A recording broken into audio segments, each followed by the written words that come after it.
저희 나라에는 그런 사건이 이렇게 많이 없었는데요. 요즘 이렇게 생겨나고 있는 그런 흐름이 있습니다. 음, 어떠한 한 대중 앞에서 그리고 또 뭐 많은 사람들이 지켜보는 가운데 그 범죄 현장이나 위급한 상황 속에서 사람들이 그 도움이 필요한 일을 향하여서 바라만 보고 있다는 그러한 현상, 그거를 이제 방관자 현상이라고 이야기하는데요. 사실은 우리나라에서는 그런 부분들이 많이 없었는데 요즘 뉴스나 이런 데 보면은 뭐 자주는 아니지만 가끔씩 이렇게 나타나는 게 보입니다. 특별히 이런 현상들은 중국에서 많이 일어났거든요. 중국에서. 그러니까 뭐 예를 들면은 뭐 그 한 노인이 어떤 젊은이에게 막 맞고 있습니다. 폭행을 당하고 있는데 아무도 그러한 광경을 지켜보면서 누가 봐도 그거는 단순한 싸움이 아니고 정말로 일방적으로 그 연세가 많이 든 그 노인, 힘없는 노인이 그냥 젊은이에게 맞고 있는데 그거를 가만히 지켜만 보고 있고 구경자들로 둘러싸고 있는 것.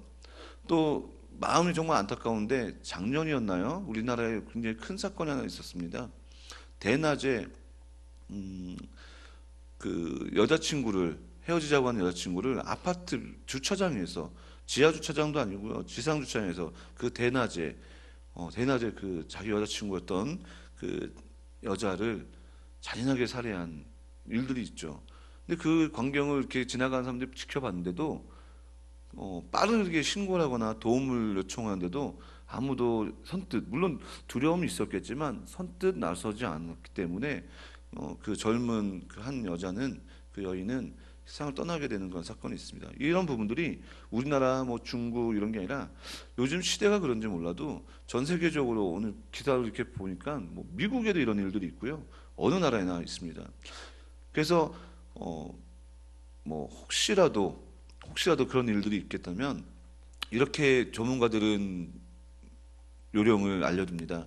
만약에 자기가 어려움 겪고 그리고 또 도움이 필요한 상황이 있다고 한다면 그냥 단순히 많은 사람들이 있는 상황에서 살려주세요, 도와주세요가 아니라 명확하게 누군가를 찍어서 거기 누구 안경 낀 누구 아저씨 저 좀 도와주세요. 누구 아저씨 경찰에 신고해 주세요. 이렇게 찍어서 하면 비로소 그 사람들이 그걸 듣고 움직이고 도움을 주고 이런 일들이 있다고 합니다.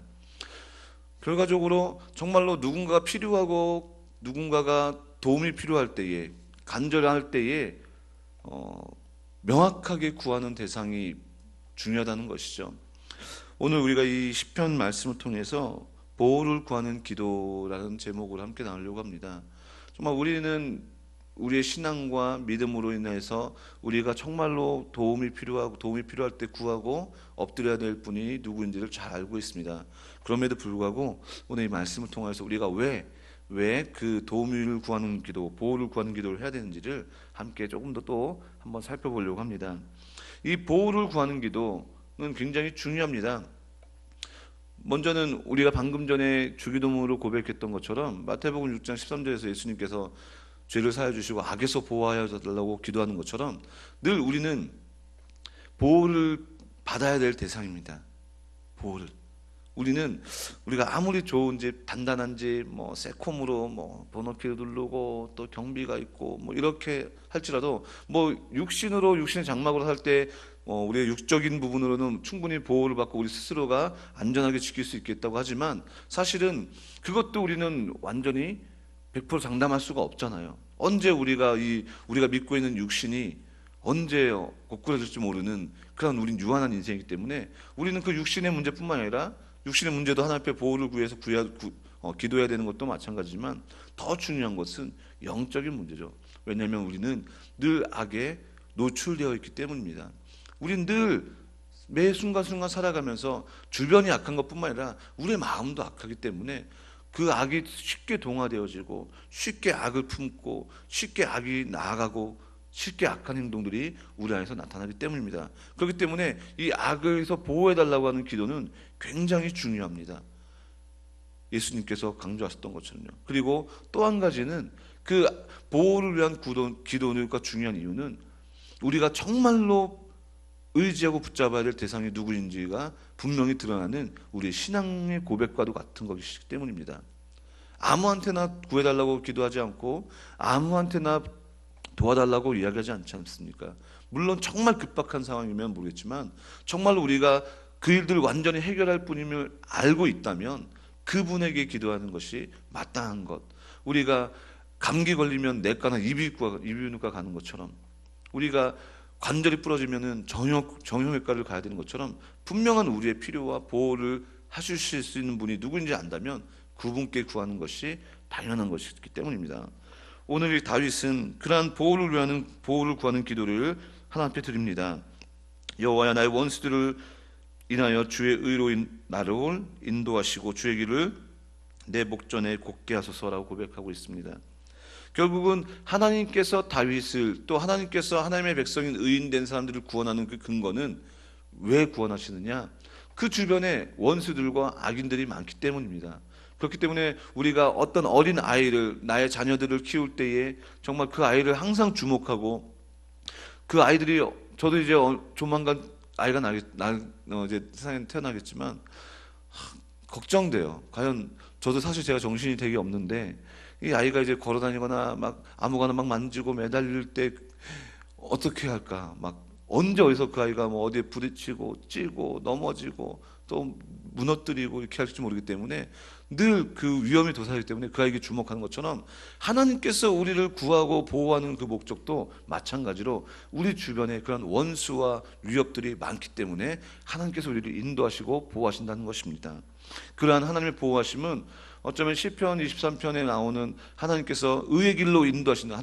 하나님은 나의 목자시니 여호와는 나의 목자시니 내가 부족함이 없기 때문에 그분이 나를 의의 길로 인도하신다는 그것처럼 하나님께서 우리가 다양하게 많은 악한 것들이 우리 주변에, 우리 앞에, 우리 좌우에 있지만 하나님께서 의로서 우리를 인도하시고 오늘 말씀해 보니까 곧게 하소서.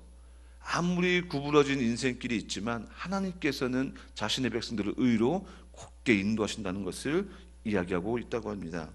그렇다면 다윗이나 또 우리 주변에 있는 그런 악한 이들, 악한 원수들의 모습은 어떤 모습입니까? 오늘 이 9절 말씀에서는 네 가지의 모습으로 그 악한 이들의 성품을, 의라는 것이 하나님의 거룩한 성품이란다면 이 원수들, 악한 이들의 성품이 네 가지로 나오게 됩니다. 첫 번째로는 신실함이 없다고 합니다.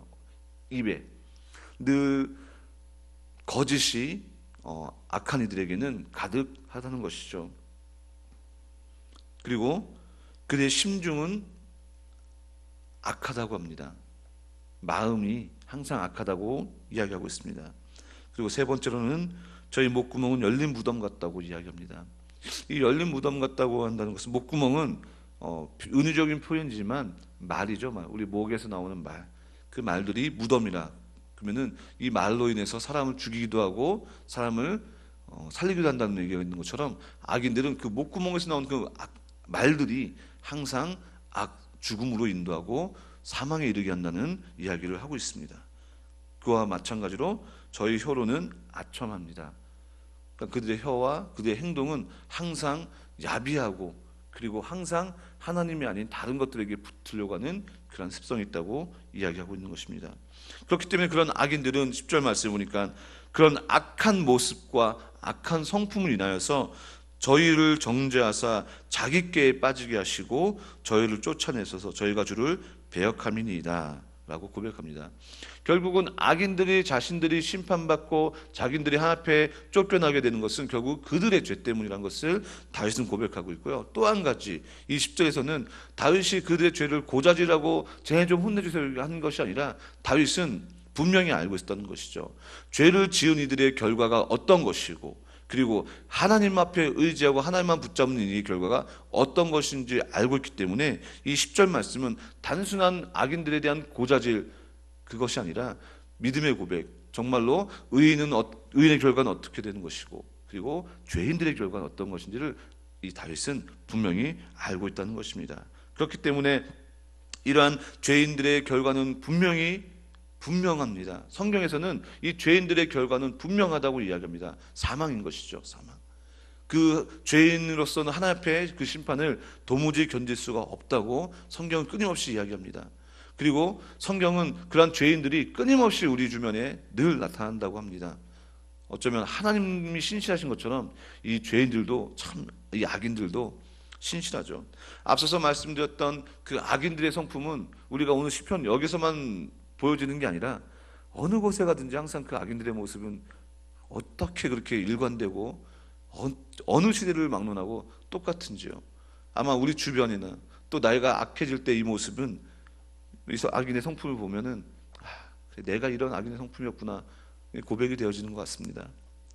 그렇지만 믿음의 고백을 통해서 우리가 보호를 구하는 기도, 그런 악이 항상 내 주변에 도사리고 있지만 보호를 구하는 기도를 통하여서 정말 우리가 하나님 앞에 붙잡는 기도를 하면서 믿음의 고백을 오늘 이 다윗처럼 하는 우리 모두가 되길 간절히 소망합니다. 우리 11절 말씀, 12절 말씀 우리 함께 읽겠습니다. 오직 주에게 피하는 자는 다 기뻐하며 주의 보호로 인하여 영영이 기뻐 외치며 주의 이름을 사랑하는 자들은 주를 즐거워하리이다. 여호와여, 주는 의인에게 복을 주시고 방패로 함과 같이 은혜로 저를 호위하시리이다. 아멘. 악인들의 결과는 뻔합니다.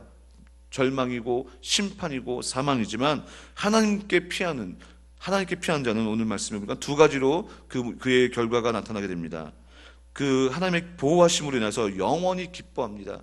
그리고 그 주의 이름을 사랑하는 자들은 항상 그 영원한 즐거움이 그들의 삶 가운데 있다는 것입니다. 그 삶은 우리가 인간의 요구와 인간의 어떤 체험으로 채워지는 것을 인하여서 오는 것이 아니라 하나님의 보호하심과 하나님의 위로하심이 그의 백성들 가운데, 하나님께서 의롭다고 칭하신 그의 백성들 가운데 날마다 있기 때문입니다. 오늘 하루도 그 하나님께서 함께 하시고 하나님께서 사랑한다고 고백하고 하는 우리 성도의 모습으로서 주어지는 하나님의 놀라운 은혜와 평강이 우리 삶 가운데 날마다 넘치기를 간절히 소망합니다. 날마다 즐거움이 넘치기를 축복합니다.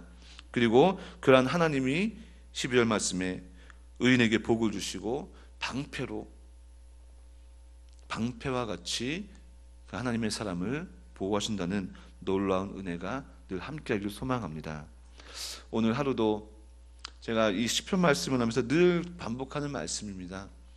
정말 이 다윗의 주변에, 다윗의 삶 가운데 늘 도사리고 있었던 악인과 또 그를 패악질하는 자들과 그리고 세력들이 있었지만 그가 하나님 앞에 사람의 눈치와 환경과 조건을 바라본 것이 아니라 하나님만 바라보던 것처럼, 곧게 하나님만 바라본 것처럼 오늘 하루도 우리에게 있는 삶의 현장 속에서 다른 것으로 치우치지 아니하고 하나님만 올곧게 바라보며 하나님의 위로하심과 보호하심과 방패되심으로 인해서 즐겁고 행복하고 평안한 하루를 살아가는 우리 모든 성도님들 되기를 간절히 축원합니다. 기도하겠습니다.